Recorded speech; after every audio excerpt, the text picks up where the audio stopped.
সরকারি হিসাবে মোট ৩৩ জন মৃত্যুর খবর পাওয়া গেছে। তবে মাইলস্টোন কলেজ একটা নিজস্ব হিসাব দিচ্ছে। আমার পিছনে দেখাই ভবনটাই মাইলস্টোন কলেজের স্কুল শাখার হায়দার আলী একাডেমিক ভবন। ২১শে জুলাই অত্যন্ত দুঃখজনকভাবে এখানেই যুদ্ধবিমানটি বিধ্বস্ত হয়। হৃদয়বিদারক এই ঘটনায় এই পর্যন্ত সরকারি হিসাবে মোট ৩৩ জন মৃত্যুর খবর পাওয়া গেছে, যেটা আইএসপিআর স্বাস্থ্য অধিদপ্তর প্রধান উপদেষ্টার প্রেস উইং থেকে প্রতিদিনই আপডেট দেওয়া হয়। আজ সকাল পর্যন্ত এইটাই তথ্য 35 জন, সর্বশেষ তথ্য অনুযায়ী 35 জন।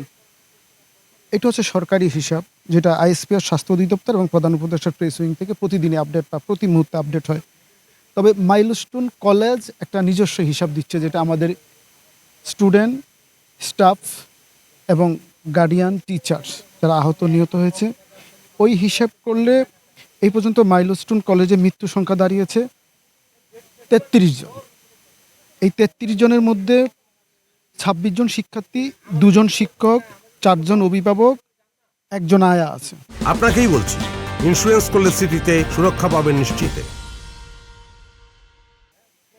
এবং এই বেদনাহত দুর্ঘটনায় হাসপাতালে চিকিৎসাধীন অবস্থায় মাইলস্টোন স্কুল অ্যান্ড কলেজের রয়েছে ৪৯ জন। হাসপাতালে চিকিৎসাধীন রয়েছে ৪৯ জন। এর মধ্যে ৩৯ জন শিক্ষার্থী, ৭ জন শিক্ষক, ১ জন অভিভাবক, ১ জন আয়া এবং ১ জন পিয়ন। ওরা এখনও চিকিৎসাধীন অবস্থায় আছে। টোটাল সংখ্যাটা হচ্ছে আমাদের মৃত্যুর হিসাবে, আমাদের মানে নিজস্ব প্রতিষ্ঠানের মৃত্যুর হিসাবে হচ্ছে ৩৩।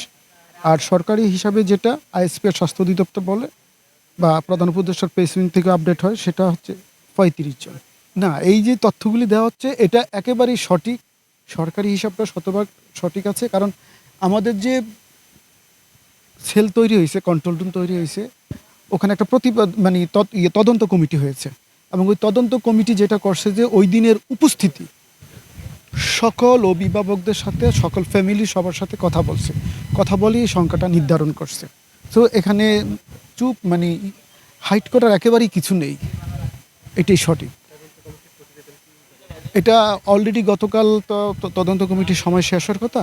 আশা করি এটা যথাযথ কর্তৃপক্ষের কাছে জমা হয়ে গেছে।